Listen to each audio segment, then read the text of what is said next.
Hi everyone, Miss Rachel here. Welcome to our LakePoint Kids online family experience. I'm glad you dropped by.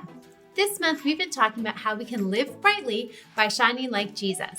Our actions can shine a light or show people what Jesus is like. But what if someone can't see? How can they experience someone shining like a light for Jesus? Well, people who live without eyesight learn to depend more on their other senses. Example, they usually have really great hearing abilities because they depend so much on the sounds around them to gain an understanding of what's happening. Speaking of sounds, how well are you able to figure things out by depending on your ears? Let's play a little game to find that out right now.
The good news is that shining a light for Jesus doesn't just have to depend on things people can see.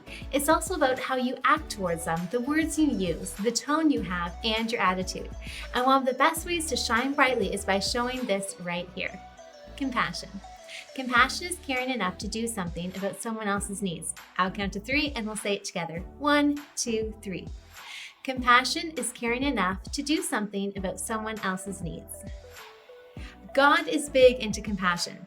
He sent Jesus into the world because he had compassion for us and our struggle with sin. Because of Jesus' death on the cross and his rising from the dead, we can have forgiveness of our sins and live forever in heaven. Jesus also showed compassion to people while he was here on the earth, wanting to ease their difficulties and sufferings. So when we act with compassion towards others, they are getting a glimpse at the love of God. So with that in mind, let's look at our verse of the month. Let your light shine so others can see it. Then they will see the good things you do, and they will bring glory to your Father who is in heaven. Matthew 5, verse 16, NERV. All right, Press pause and practice saying this verse 3 times with an old man voice, an old lady voice, and with your nose plugged.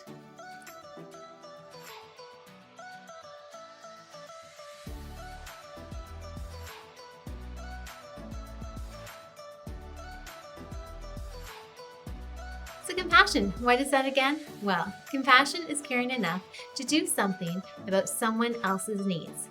And our bottom line or focus point of today is make time to help others. Let's say it together. 1, 2, 3. Make time to help others. So let's make time right now to learn what that's all about with our friends at the Story Lab.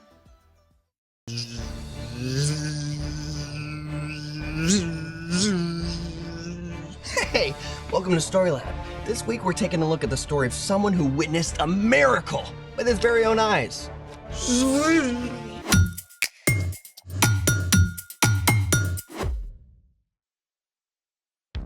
Hey, I'm Zeke. And I'm Carter. All month we're talking about how trusting and following Jesus changes the way we treat others. Everything okay?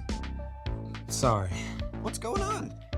One of my best friends just moved all the way across the country. That's tough. But you can still FaceTime, right? Yeah, I guess. I know what you need. What? An epic battle between the forces of good and evil. How is that supposed to help? I don't know exactly, but it always cheers me up. Fair? Great! Then let there be light. Swords. Don't you have a test to study for? Oh, this is all about you, bro. You ready? Let's make it!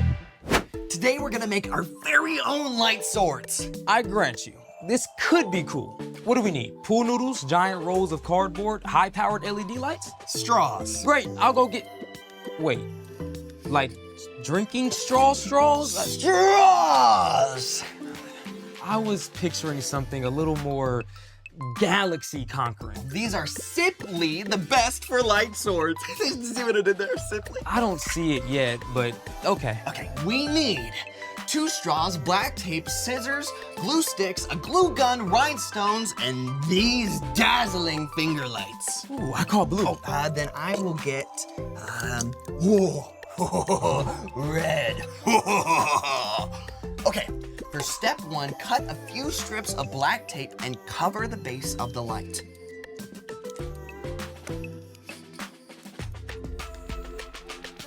Can you cut it? Yes. Thank you.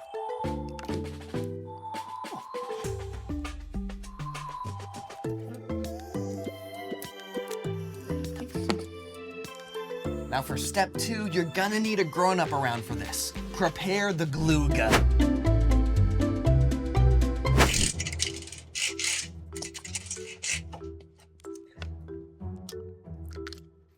And now we just wait.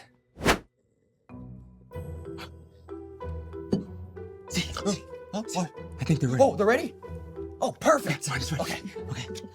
Now squeeze a little glue on the base around the light. Enough so the straw stays in place, but not too much or you'll cover the light. Gotcha.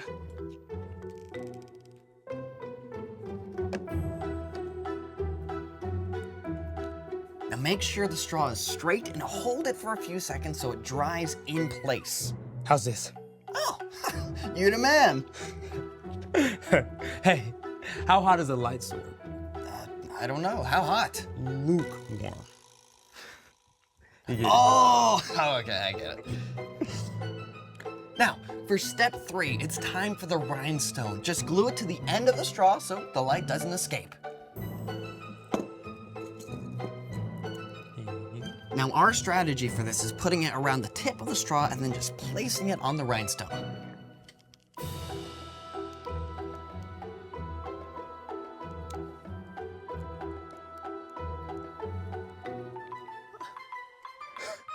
Brilliant and ridiculous. They're like light swords for mice. My swords! Can we turn them on? Oh, yeah, let's turn off the lights first. Good idea. Okay, now count it down. 3, 2, 1. look at that! Oh.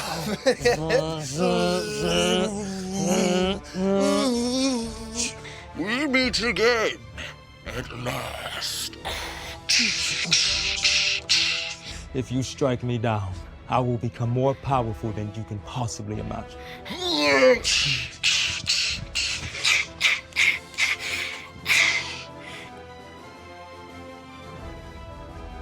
That was amazing. Dude. You see that? Yeah, imagine what we could do with full-size light swords. You know, I actually thought that was pretty epic. Yeah. Thanks for cheering me up. Oh, hey, I've got another mood booster for you. Someone else who saw the light. Bring it on. It's time for... The story before the story. Today, we're in the second book of the New Testament, Mark. Mark was a Jesus follower and a close friend and traveling companion of the Apostle Peter. Mark collected and recorded stories from the life of Jesus to make sure they didn't get lost. Everywhere Jesus went, big crowds gathered. No matter how tired he was, Jesus always had time to show kindness and compassion. In chapter 10, Mark writes about Jesus' journey to Jerusalem. Jesus was traveling there for the last time to give up his life.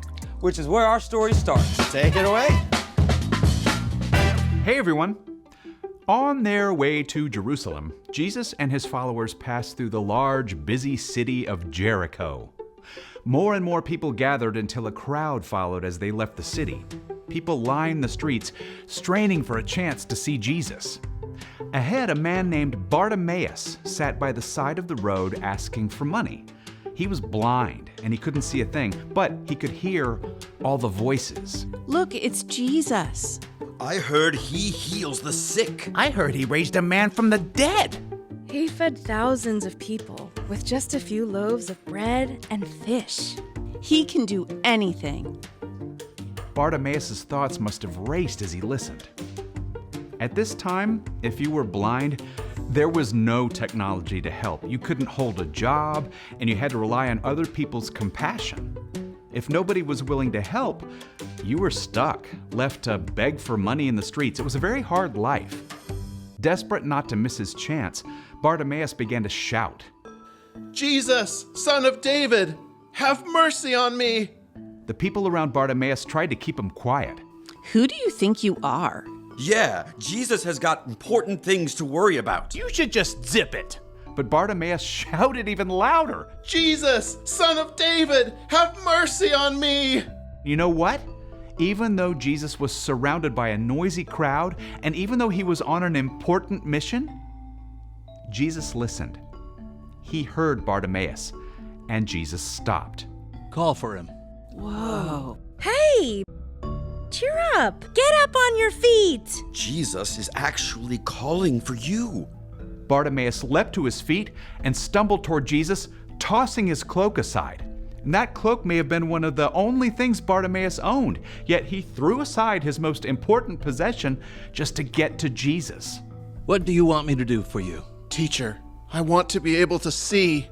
Bartimaeus may have heard stories of Jesus before, or he may just have read the excitement of the crowd, but somehow he had the faith to believe Jesus was powerful enough to heal him.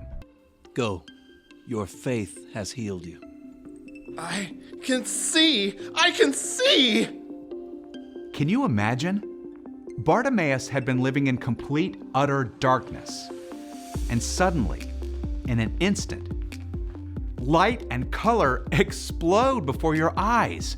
People and trees and brilliant blue sky. Bartimaeus was so joyful and amazed that he joined the crowd to follow Jesus along the road, marveling at the incredible new world Jesus had opened up for him. The end.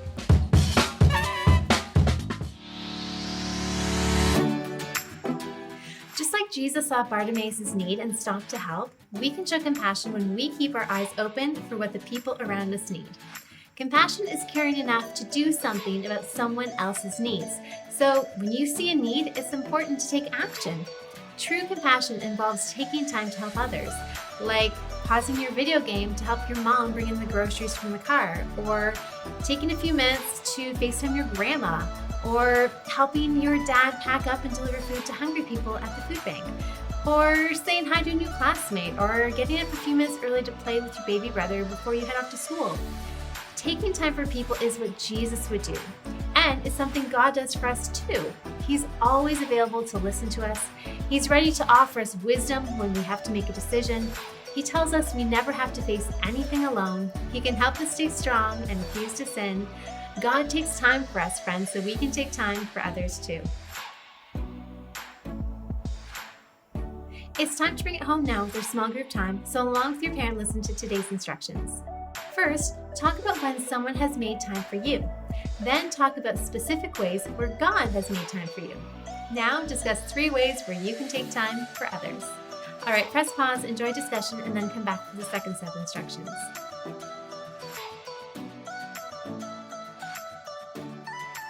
Next, grab a paper plate and place it on your head. Try to draw a cloth on it. No peeking. Afterwards, turn the paper plate over and write out our bottom line on it, and then decorate it. Lastly, tie some string or ribbon to it and make yourself a hanger for your dresser knob or your door handle to remember to take time to help others.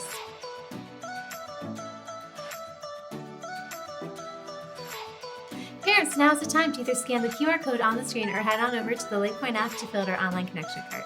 Signing our guest book lets us know who's watching and helps us stay connected to you. It also allows you to sign up for our latest LakePoint initiatives and opportunities. So kids, while your parents are busy doing that, why don't you see if you can snap your fingers along with our 60-second countdown.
Just a reminder that you can go back and watch your favorite LakePoint Kids online family experiences on our YouTube channel or on our LakePoint app in the Family Resources section. Thanks for tuning in today, friends. I'll see you again next week. Same time, same place. Remember, make time to help others.